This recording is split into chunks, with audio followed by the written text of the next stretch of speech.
Well, my name is Joel Beakey. I'm president of Puritan Reformed Seminary and also pastor in the Heritage Reformed Church of Grand Rapids, Michigan. And I want to bring you the warmest greetings from both institutions.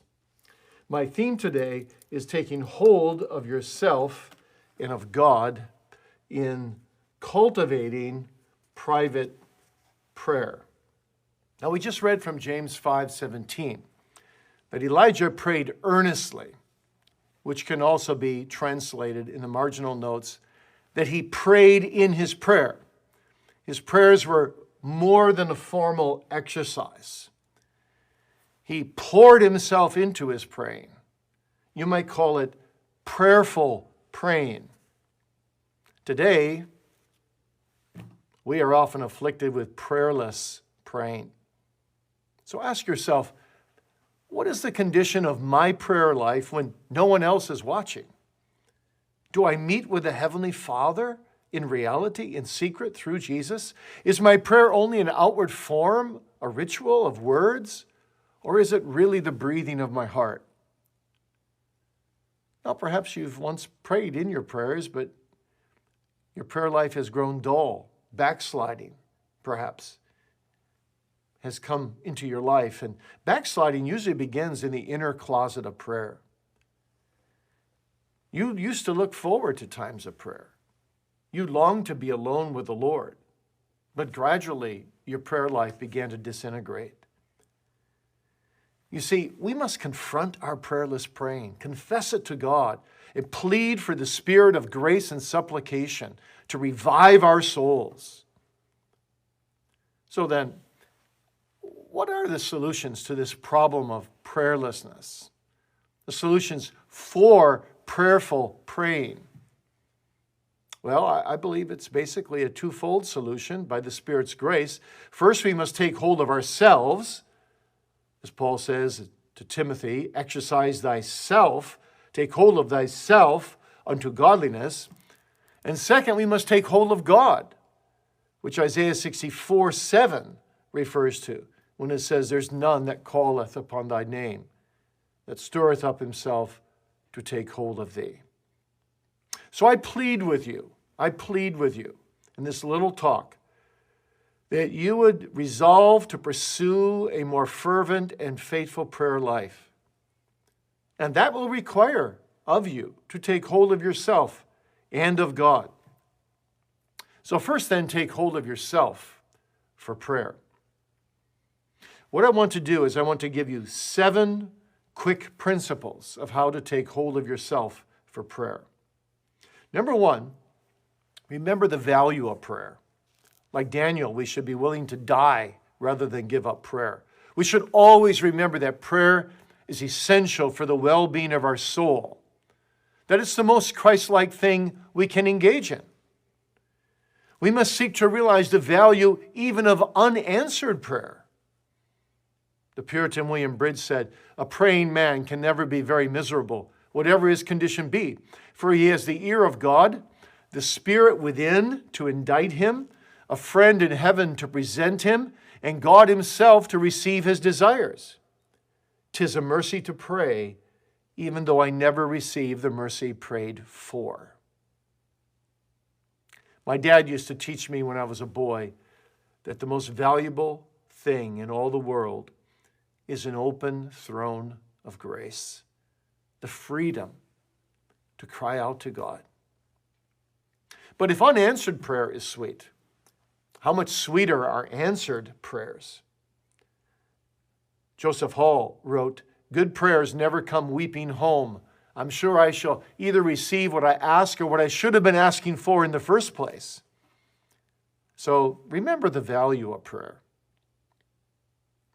Secondly, maintain the priority of prayer. Our Lord said in John 15:5, without me, you can do nothing.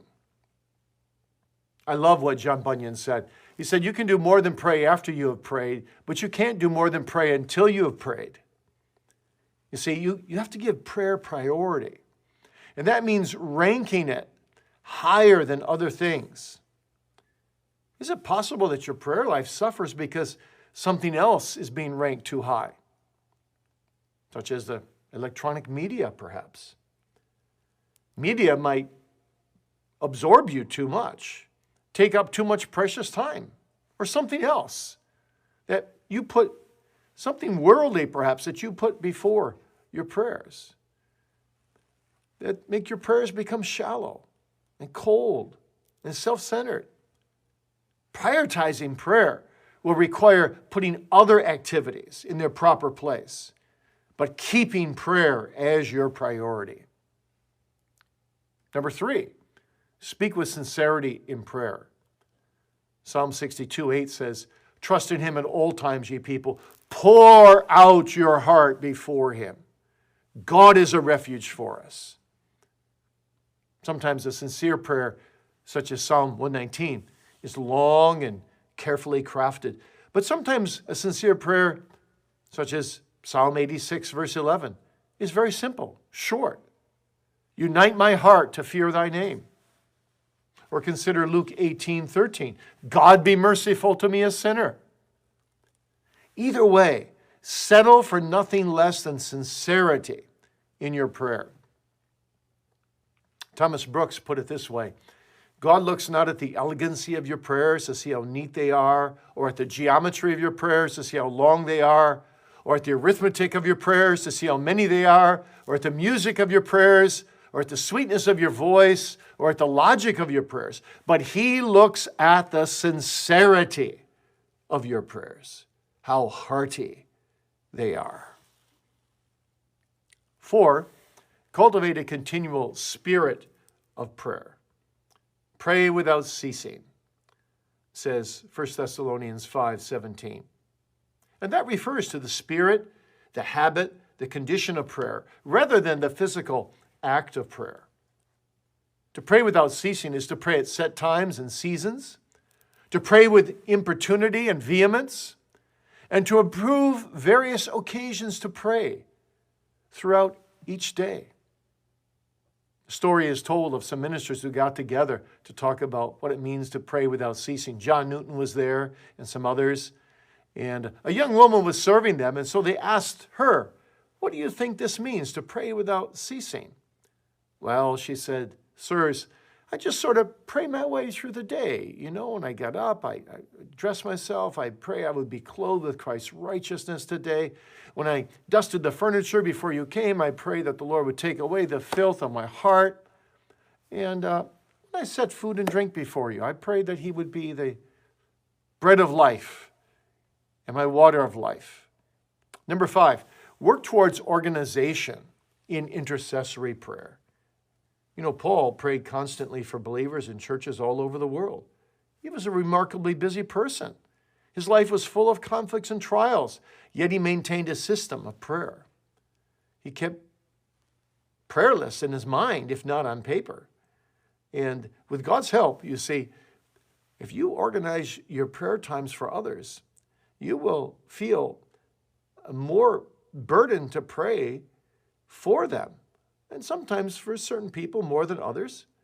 But press on even when you don't feel like doing so. I'd suggest you divide your prayer list into 3 categories: people you want to pray for every day, and then every week, and then every month. And periodically update your list. Number 6, read the Bible for prayer.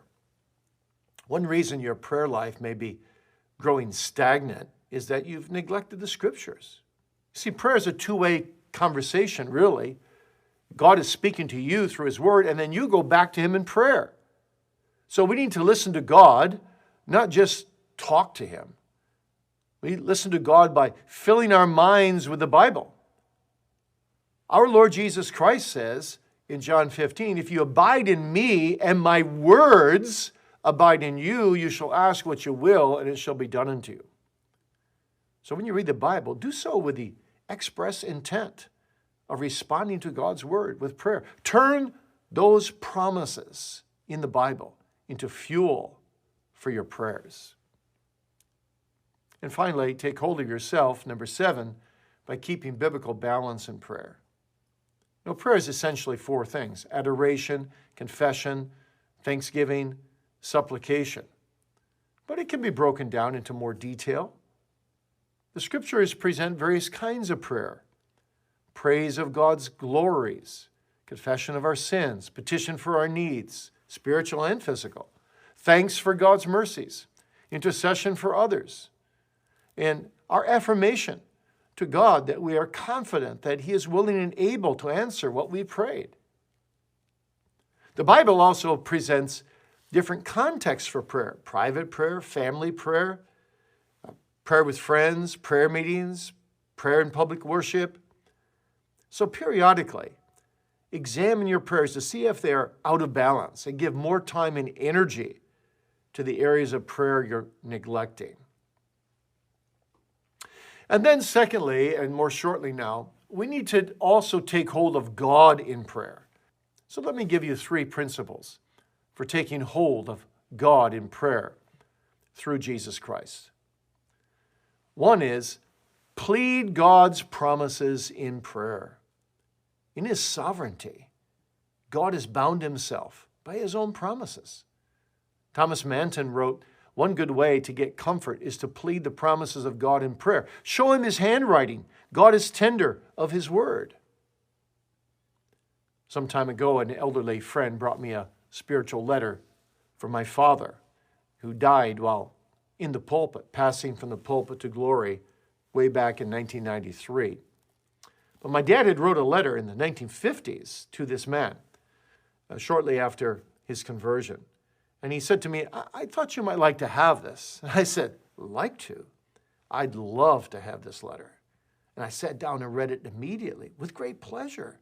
It was my father's handwriting, my father's spiritual experiences. So how do you think your Father in heaven feels when you show Him His own handwriting in prayer and say, Lord, do as Thou hast said? The Puritans, you see, made much of praying God's promises back to Him.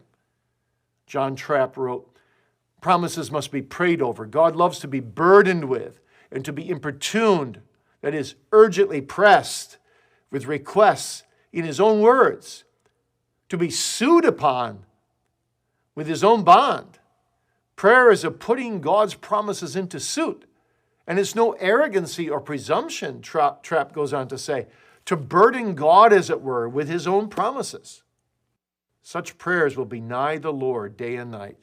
He can as little deny them as deny Himself. And 2, look to the glorious Trinity in prayer. Much prayerlessness in our prayers is due to our thoughtlessness towards God.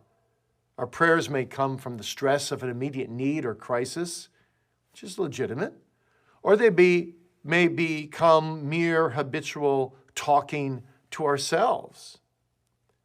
But God dwells in our prayers most when our minds most dwell on God. True prayer is not self-congratulatory, but self-condemnatory, in Christ congratulatory. Therefore, when you pray, meditate on how the gospel reveals the Father, the Son, and the Spirit to draw sinners to God. And before rushing into your list of requests, bring to mind scripture texts that speak of the glory of our God. Turn those texts into praise. Ephesians 2:18 tells us how the 3 persons of the Trinity operate in our prayers, saying, for through Him, that is Christ Jesus, we both have access by one Spirit unto the Father. You see, prayer is Trinitarian.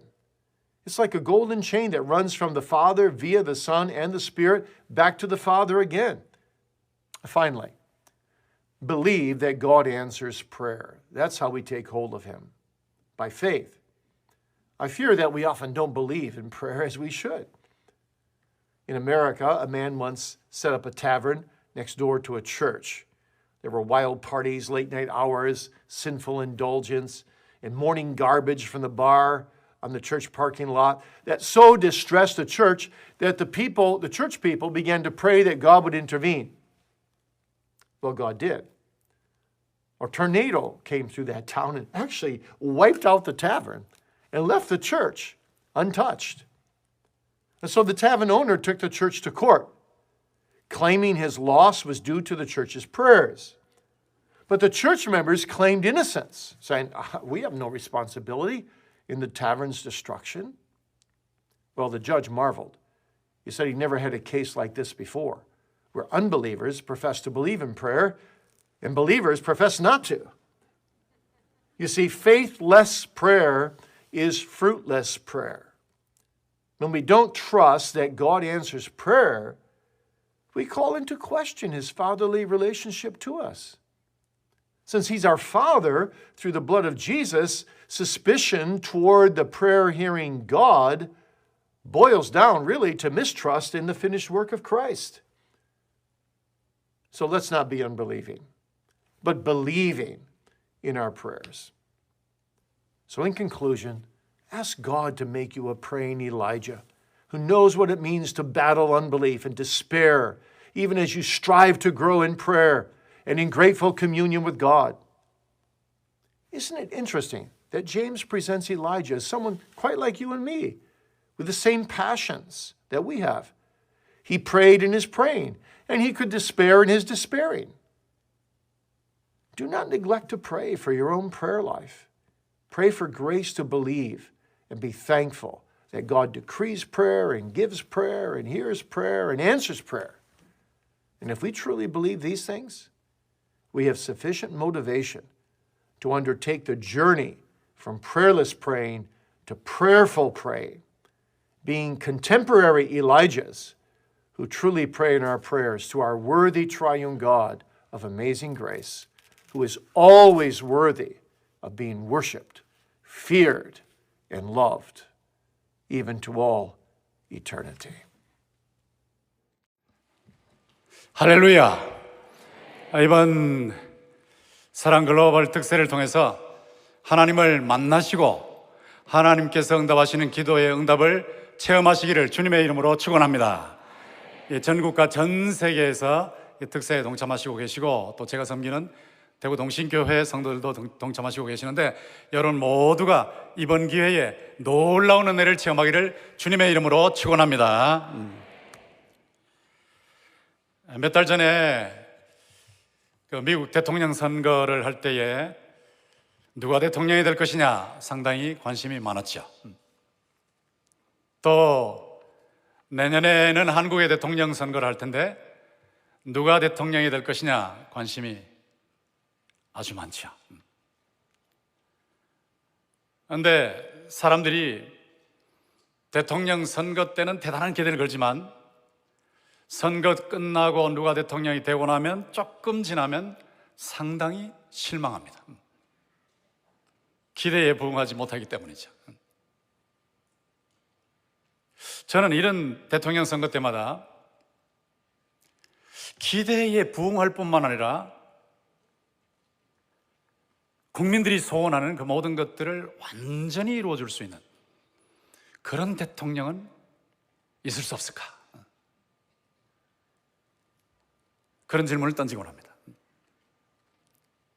정치, 경제, 사회, 문화 이런 보이는 것만이 아니고 인간의 근본적인 문제로 죄 문제를 해결해주고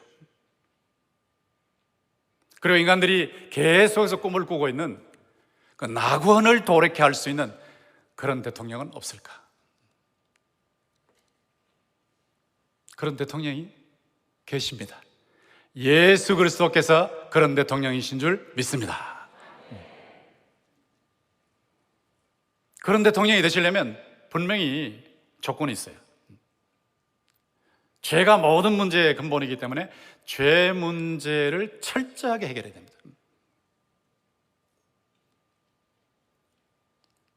죄를 전혀 짓지 않고 완벽한 의를 이루는 삶을 살아야 합니다.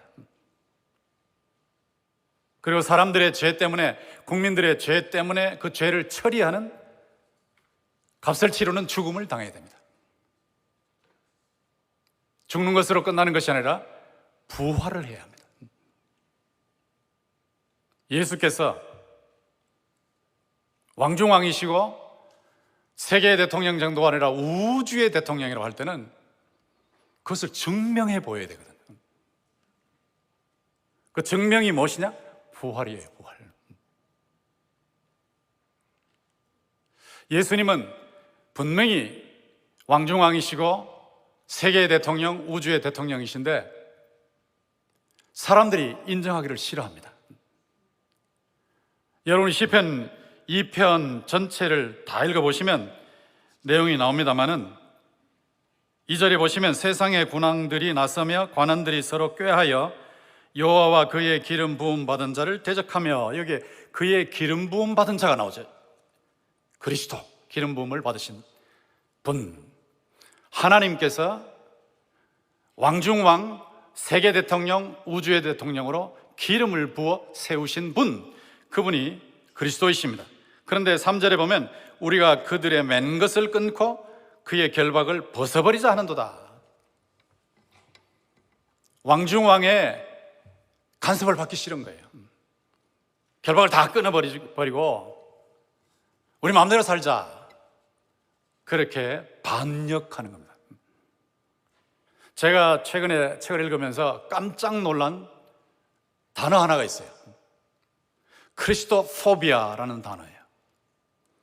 저는 이 크리스토포비아까지 갔을까 하는 생각을 했는데, 어떻게 이런 단어가 나올까? 크리스토포비아 on 캠퍼스. 대학 캠퍼스에 그리스도 혐오증이 있다는 거예요. 그리스도 혐오증.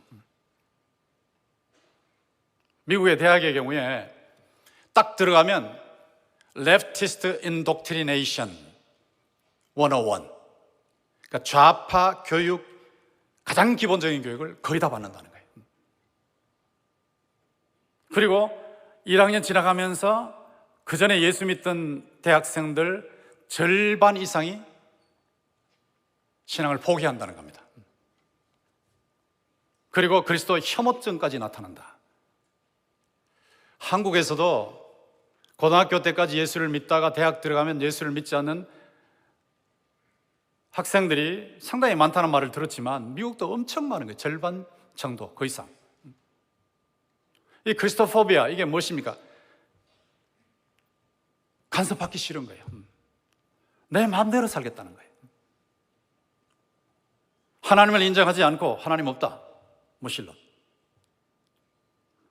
그리고 하나님의 말씀을 버리고 십계명을 버리고 마음대로 살겠다는 거예요. 십계명을 버리고 마음대로 사는 것이 요즘 여러 분야에서 드러나고 있지만 가장 독특하게, 드라마틱하게 부각되어 드러나는 부분이 동성애입니다. 동성애가 전 세계적으로 유행병처럼, 팬데믹처럼 돌고 있는데, 이 동성애 쪽에서 계속해서 예수 믿는 사람들의 입을 틀어막는 작업을 하는 거예요. 동성애 반대하지 못하게 하는 정도가 아닙니다. 하나님의 말씀, 복음을 전하지 못하게 만드는 입 틀어막는 작업을 법을 통해서 계속해서 하는 거예요. 그래서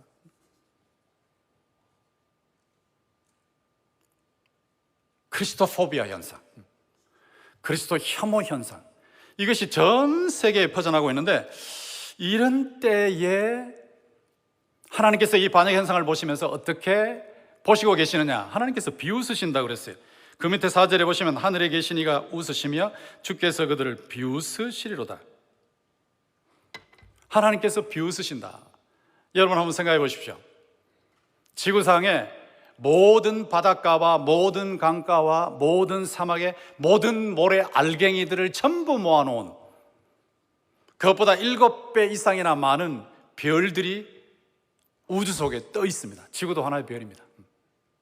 700해라 그러는데 억조 경해의 별, 700해 이상의 별들이 떠 있는데 그 중에 하나의 별이 지구인데, 이 지구가 우주 공간에서 보면 하나의 점에 불과하거든요. 이 지구촌에 살고 있는 인간들이 우주를 창조하신 하나님이 없다고 그러고 하나님에게 대들고, 이것을 볼 때 하나님께서 얼마나 우스우시겠습니까? 하나님께서 웃으신다, 비웃으신다, 이렇게 말씀하고 있습니다. 저는 요즘 전 세상이 하나님에게 대항하고 반역을 일으키는 현상을 보면서 마음이 꺾이는 것을 느끼고 있었어요. 그런데 시편 2편을 읽고 나서 다시 사는 느낌이 들었어요. 야, 이것 봐라, 시편 2편을 내가 붙잡아야 되겠구나. 요즘 전 세계적으로 하나님을 거절하고 하나님께 항의하는 이 물결을 보면서, 파고가 점점 높아지는 것을 보면서 이 시편 2편 말씀을 붙잡지 않으면 성도들이 위축되고 꺾여버리겠다. 요즘 여러분 보시면 아시지만 코로나, 사실 교회 때문에 코로나가 크게 번지는 것은 아니거든요. 물론 이단 때문에 그런 일이 있었지만 이단하고 교회를 구분을 안 하니까 마치 교회가 코로나 번지게 하는 주범인 것처럼 막 그렇게 돌아가고 있는 거예요. 교회가 공적인 이 예배를 통해 가지고 마스크를 정확하게 쓰고 방역을 지키면서 예배를 드릴 때는 이 번지는 일이 없거든요. 근데 교회가 주범인 것처럼 이렇게 몰아붙이고 있는 현상을 보면서 많이 꺾일 수가 있다고요. 직장에 가거나 학교에 나가거나 어디 나가서 일을 할 때 교회 다닌다는 말을 하기가 참 곤란할 정도로 이렇게 몰리는 듯한 현상을 발견하고 있어요. 이게 전 세계가 하나님에게 반역하고 그리스도를 거절하는 현상 속에 들어가 있기 때문에 여러분이 그렇게 위축되기 쉽지만, 오늘 말씀을 듣는 중에 여러분의 심령이 새롭게 일어나기를 주의 이름으로 축원합니다. 여러분 말씀 들어오시면 이야 신나네 신나, 이런 감격과 감탄과 느낌이 들어올 거예요. 분명히 여호와와 그 기름 부음 받은 자 그리스도가 계시는데, 그리스도 여호와 하나님께서 그리스도를 통해서 성령으로 온 우주 전 세계를 다스리시고 계시고, 여러분의 머리칼 하나까지도 세시면서 다스리고 계시고, 여러분의 신음소리까지 들으시면 다스리고 계시고, 여러분의 눈물을 닦아주시고, 여러분이 고난의 현장에서 혼자 고통을 겪으면서 훌쩍거리고 있을 때 그 옆에 성령으로 예수님께서 계시면서 위로하시고 치료하시고 해결하시고 힘을 주시는 줄 믿습니다. 이 예수 그리스도께서 하나님께서 세우신 왕중왕, 세계 대통령, 우주 대통령이다 하는 것이 증명이 되어야 되거든요. 증명. 여기 2장 7절 8절에 보시면, 2편 7절 8절에 보시면, 내가 여호와의 명령을 전하노라. 여호와께서 내게 이르시되 너는 내 아들이라. 오늘 내가 너를 낳았도다. 내게 구하라. 내가 이방 나라를 내 유업으로 주리니 내 소유가 땅끝까지 이르리로다. 땅끝까지 다스리시는 왕중왕이신데, 골로새서 1장 20절부터 23절까지 가면 우주 만유의 머리시니까 우주 대통령이시란 말이죠. 그런데 이 말씀을 주실 때 오늘 내가 너를 낳았도다는 말씀이 나와 있어요. 이게 사도행전 13장 34절 33절 여기 보시면 이게 부활하고 연결되어 있어요. 또 로마서 1장 4절에도 보면 부활로 하나님의 아들로 능력으로 선포되었다. 부활하심으로 하나님의 아들이라는 것이 힘차게 선포되었다. 그러니까 부활이 예수 그리스도께서 왕중왕, 세계 대통령, 우주 대통령이라는 걸 증명하는 것이란 말이죠. 그런데 이 증명을 할 때 제가 부활하신 예수님을 여기 모시고 나와서 여기 부활하신 예수님이 여기 계시지 않습니까? 하고 보여드릴 수는 없어요. 그렇게 증명할 수는 없어요. 그렇지만 예수님께서 부활하셨다는 증거, 부활하신 예수님을 가리키는 증거는 엄청나게 많습니다. 예수께서 부활하셨던 증거가 무엇이냐라고 할 때, 여러분 우선 성경을 보시면 정황 증거가 있어요. 정황 증거는 빈 무덤입니다. 무덤이 비어 있다. 예수님이 분명히 기절하신 것이 아니고 죽으시고, 분명히 돌무덤 속에 매장되셨는데, 그 당시 세계 최고의 최강대국인 로마의 군인들이 철저하게 지키고 로마 황제의 명예를 걸고 지켰기 때문에 누구도 훔쳐갈 수 없는데 그 무덤이 비어 있었단 말이죠. 무덤 속을 이렇게 들여다보았을 때 그 속에 두건이 있던 자리 그대로 있고 수의가 있던 자리 그대로 있는데, 두건과 수의가 있던 자리 그대로 있는 거예요. 그리고 이 수의도 이렇게 몸을 싼 상태 그대로 있는 거예요. 근데 그 속에 시신은 없어요. 시신. 이게 정황 증거입니다. 만약에 예수께서 부활하셨다는 것을 사도들이 예루살렘에서 증언을 할 때, 예수의 부활을 믿지 않는 사람들과 반대하는 사람들이 무덤에 가서 예수님의 시신을 메고 와서 딱 내밀면서, 여기 시신 있잖아, 시신. 여기 시신이 있는데 부활했다는 게 무슨 소리야? 라고 하면 꼼짝할 수 없어요. 예루살렘 가보신 분들은 아시지만 15분이면 가는 곳이에요. 그게 15분이면 가가지고 시신 들고 오면 끝나는 건데, 예수 부활하지 않았다는 걸 증명할 수 있는 건데, 아무도 시신을 들고 온 사람이 없었어요. 무덤이 비어 있었습니다. 이게 정황 증거입니다. 이 정황 증거만 있는 것이 아니고 목격 증거가 있어요. 목격 증거. 실제로 보았단 말이에요. 부활하신 분들이 참 많은데, 남성도 있고 여성도 있고, 아침에도 보았고, 저녁에도 보았고, 방에서도 보았고, 산에서도 보았고, 호숫가에서도 보았고, 뭐 하여튼 다양한 장소에서 다양한 사람들이 부활하신 예수님을 실제로 목격했단 말이죠. 그 중에는 500여 명이 동시에 한 자리에서 본 거예요. 500여 명이 동시에 한 자리에서 보면 그것이 환시일 수가 없습니다. 바울 사도가 고린도전서를 기록할 때 그 중에 태반이나 약 300여 명이 살아있었단 말이죠. 만약에 법정에서 증언하라 그러면 300여 명이 나와가지고 내가 이 두 눈으로 언제 어디에서 부활하신 예수님을 똑똑히 보았습니다. 그 옆에 사람이 나도 이 두 눈으로 부활하신 예수님을 저 사람과 똑똑히 보았습니다. 이게 300여 명이 법정에서 증언하는 거예요. 그러면 이런 증언보다 더 확실한 증언은 역사상 없습니다. 하버드 법과대학을 세계 최고의 대학으로 끌어올렸던 사이먼 그린리프라고 하는 박사가 있어요. 그분이 부활에 대해서 뭐라고 말했냐면, 자기가 법적 증거를 연구해 봤지만 예수 그리스도의 부활만큼 법적으로 확실한 증거는 없다고 그랬어요.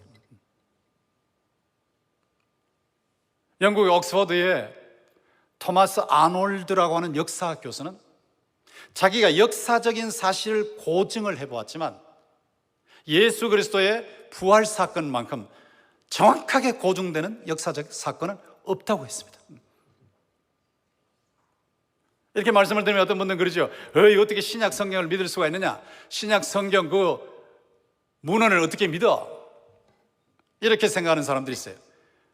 그런데 케임브리지의 웨스코트와 호르트라고 하는 유명한 문헌학 교수가 신약 성경만큼 고대 문헌 중에 정확한 문헌은 없다고 했어요. 호머의 일리아드라고 하는 고대 문헌이 있는데 그것을 뒷받침하는 문헌이 643개, 43개예요. 근데 신약 성경을 뒷받침하는 문헌은 얼마나 많으냐? 헬라어 문헌만 해도 5,800개가 넘어요. 라틴어 문헌만 해도 8,000개가 넘어요. 그것만 해도 벌써 13,000개가 넘어가잖아요. 고대 문헌 중에 만 몇천 개의 뒷받침을 받는 문헌은 하나도 없어요. 성경밖에 없어요. 성경은 너무도 확실한 문헌인데, 이 확실한 문헌에 근거해서 볼 때 하버드의 법대 교수, 옥스퍼드의 역사학 교수, 케임브리지의 문헌학 교수가 증언한 대로 예수님의 부활은, 육체적인 부활은 절대 부인할 수 없는 가장 확실한 역사적 사건인 줄로 믿습니다. 근데 이 부활하신 예수님을 본 사람들이 교회를 이루었어요. 부활하신 예수님이 4일만 땅 위에 계신 것이 아니고, 40시간만 계신 것이 아니고 40일을 계셨어요. 40일을 계시면서 자신의 부활하신 모습을 나타내 보이셨기 때문에 그걸 본 사람들이 최초에 120명이 교회를 이뤘단 말이죠. 베드로가 설교할 때 3,000명이 예수를 믿고 교회를 이뤘단 말이죠. 그 다음에는 5,000명으로 넘어가지 않습니까? 쭉쭉 뻗어가는데 3세기 이전에 로마 제국이 기독교로 돌아왔단 말이죠. 지금은 전 세계 78억 인구 중에 23억 정도가 종교란에 기독교 치킨을 합니다.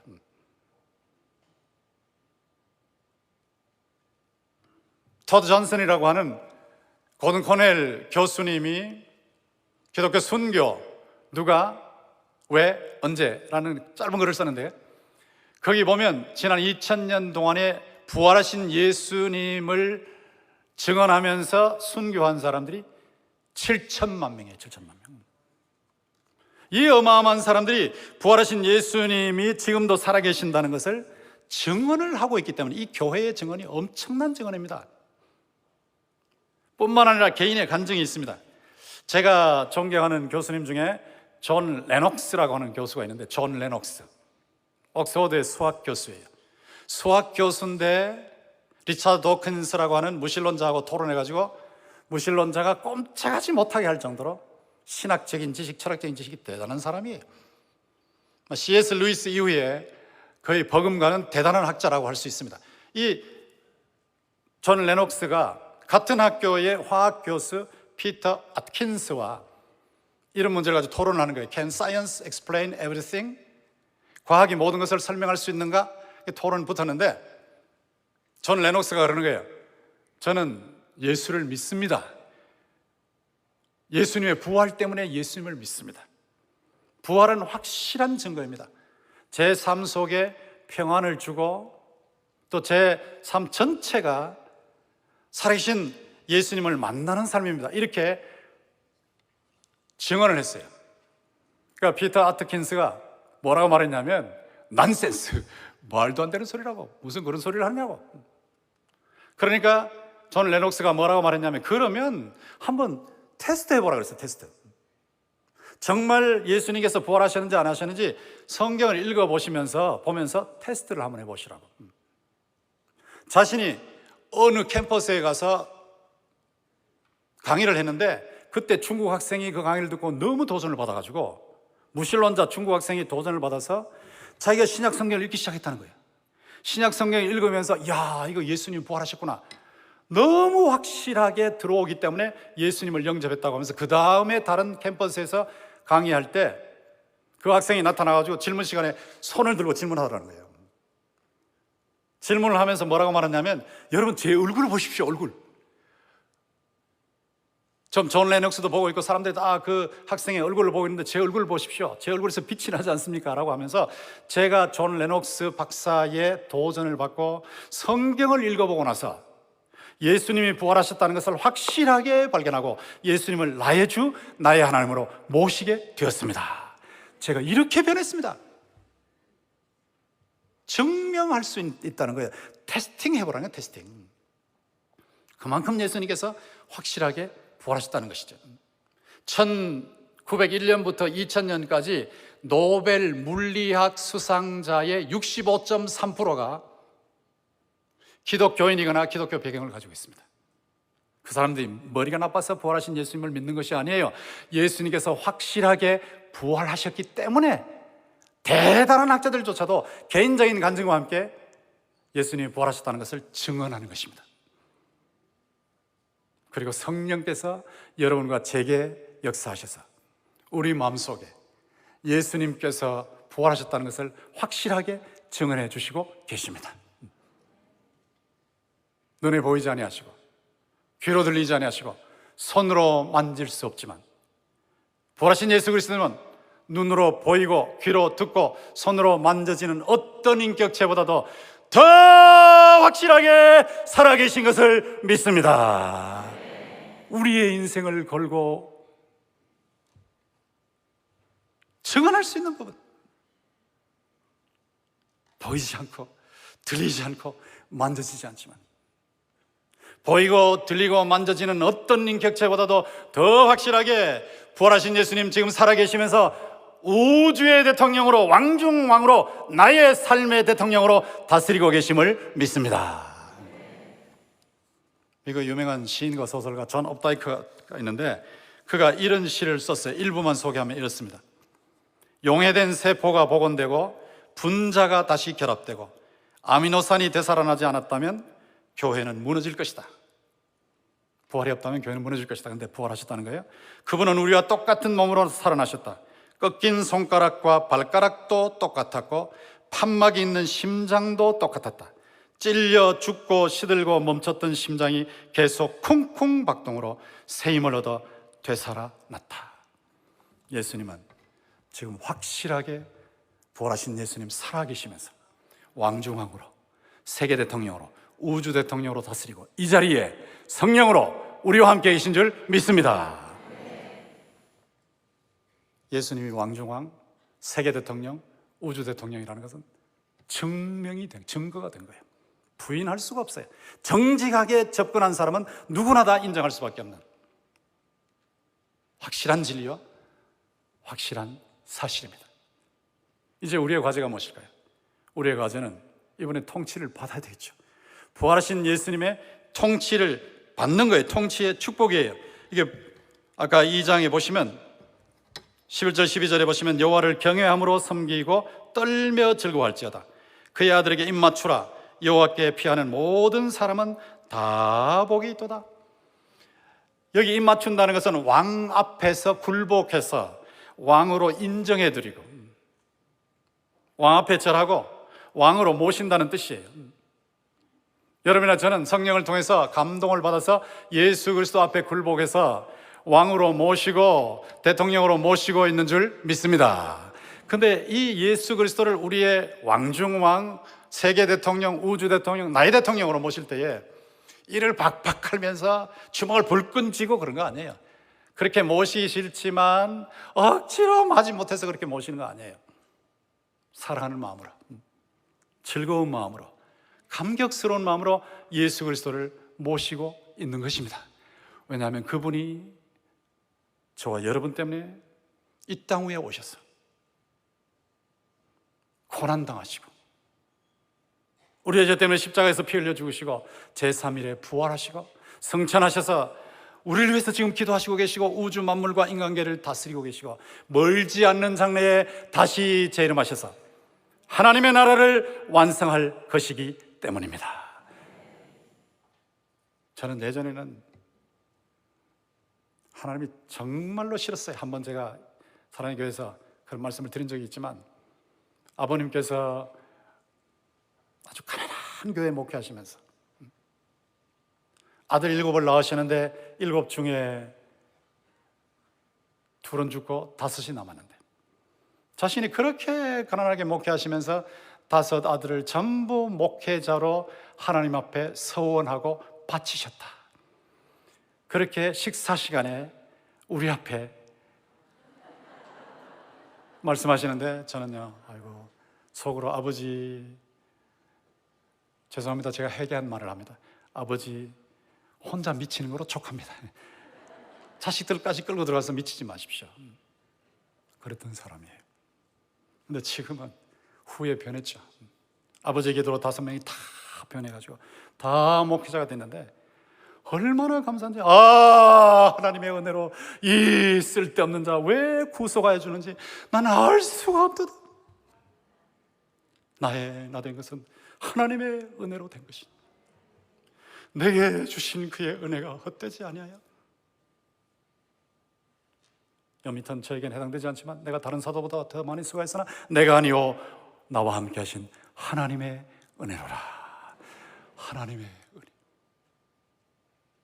하나님이 살아계시다는 것이 너무나 확신이 되고 예수 그리스도께서 왕중왕으로 세계 대통령으로 우주 대통령으로 완벽한 대통령으로 다스리시면서 인간의 문제를 근본적으로 해결하시고 궁극적으로 해결하셔서 지금은 해결해 가시는 과정 중에 있고 멀지 않은 장래 이 땅 위에 오셔서 완벽한 낙원 에덴 동산보다 더 나은 낙원을 회복시켜서 우리 모두에게 제공해 주실 줄 믿습니다. 우리가 기쁜 마음으로 그 앞에 굴복하고 그분을 왕으로 모시는 거예요. 근데 여러분이 이런 말씀을 들으시면 왕이신데 왜 내 삶에 이렇게 고통이 있습니까? 하는 생각을 하실 수 있지만 제가 고난에 대한 얘기는 다 할 수 없지만 여러분 왕으로 다스리실 때 고난을 통해서도 일하세요. 고난을 통해서도 일하실 때 제가 깨달은 것은 무엇이냐면 낮추시고 시험하사 마침내 복을 주시는 겁니다. 낮추십니다. 저도 엄청 낮아지는 작업을 했어요. 작업을 겪었어요. 훈련을 받았어요. 짓밟히는 그런 고통도 당했어요. 낮추시는 겁니다.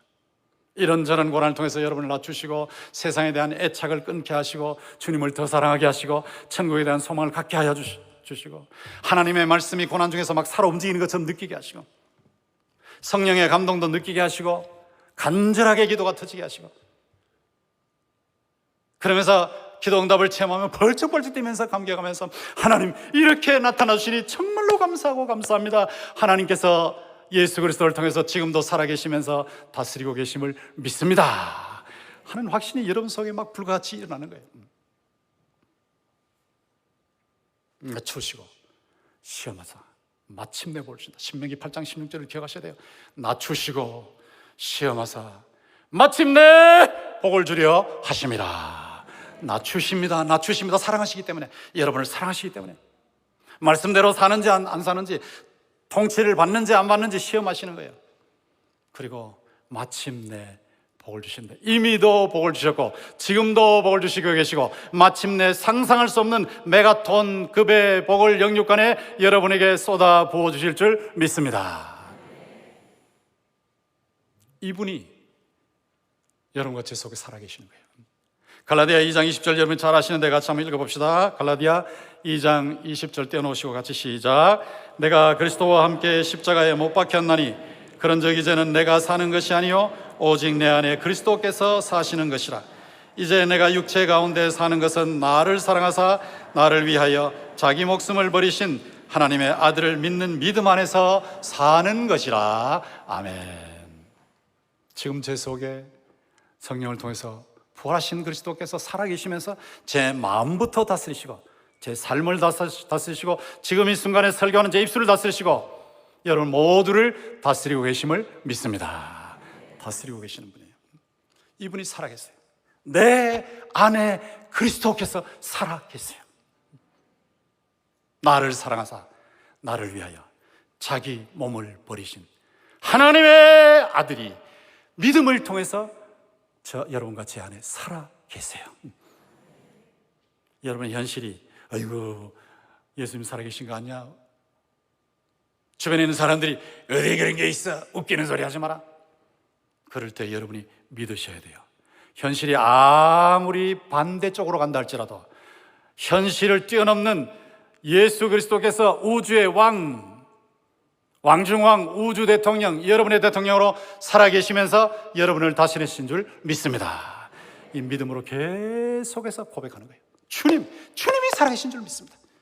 주님이 지금 내 삶 속에 살아계신 줄 믿습니다. 울면서도 그걸 고백하는 거예요. 현실을 보면 도무지 믿어지지 않지만 그래도 주님이 살아계시고 지금 낮추시고 시험하사 마침내 응답하시고 마침내 복을 주실 줄 믿습니다. 울면서도 고백하고 울면서도 믿고 하는 사이에 여러분이 도무지 믿을 수 없는 중에, 절망 중에서도 계속 믿음으로 오늘 본문 말씀을 붙잡고 주님은 나의 왕이시고 주님은 우주의 대통령, 세계의 대통령, 나의 삶의 대통령이시다 하는 것을 고백해 나갈 때 믿음의 근육이 강해질 줄로 믿습니다. 점점 강해지는 거예요. 점점 강해지면서 아주 강한 사람으로 변해요. 소망이 넘치는 산소망이 넘치는 사람으로 바뀌고 능력이 아주 강한 사람은 큰 능력의 사람으로 바뀌고, 그리고 이렇게 체험한 그리스도의 통치를 남들에게 사랑으로 전달하는 큰 사랑의 사람으로 변화가 일어나는 것입니다. 지금도 예수 그리스도께서는 부활하신 주님으로 살아계시면서 여러분과 저를 다스리고 계시고 온 세상을 다스리고 계시고 우주 만물을 다스리고 계심을 믿습니다. 여러분, 제가 얼마 전에 글을 보니까 우리 몸속의 세포가 60조 개 정도 됐대요. 60조 개 정도의 세포가 있는데 하나의 세포가 얼마나 정교하냐 하니까 그 하나의 세포에 보잉 747을 만드는데 600만 개의 부품이 들어간다. 600만 개의 부품. 747 한 대. 근데 보잉 747 15만 6천 대. 15만 6천 대. 15만 6천 곱하기 600만 한번 해봐요. 계산기 어떻게 나오는지. 그렇게 많은 부품이 사람의 한 세포 속에 있대요. 한 세포 속에. 하나님이 얼마나 정교하신지 몰라요. 이렇게 정교하신 하나님께서 여러분의 삶을 정교하게 자상하게 살피시고 예수 그리스도를 통해서 다스리고 계심을 믿습니다. 너무 놀랍게 다스리죠. 이 예수 그리스도의 다스림을 여러분이 구체적으로 믿음으로 체험하시면서 산 소망과 큰 능력 그리고 큰 사랑의 삶을 여러분 모두가 살아가시기를 주님의 이름으로 축원합니다. 잠시 기도하겠습니다. 하나님 아버지 감사합니다. 이 시간에 주의 말씀을 전하고 들었사오니 이 말씀이 공중에 뜨지 않게 하시고 우리 모든 성도들의 마음속에 깊이 새겨지게 하여 주시옵소서. 내 눈에 보이지 않고 귀로 들리지 않고 손으로 만져지지 않지만 확실하게 살아계시면서 나의 삶과 우리의 삶과 교회의 삶과 국가의 삶과 전 세계와 우주를 다스리시는 왕중왕 우주의 대통령 예수 그리스도를 믿음으로 모시고 사는 성도들이 되게 하여 주시옵소서. 낮추시고 시험하사 마침내 복을 주시는 우리 주님의 다스림을 복되게 체험하는 모든 성도들 다 되게 하여 주시옵소서. 예수님의 이름으로 기도합나이다. 아멘.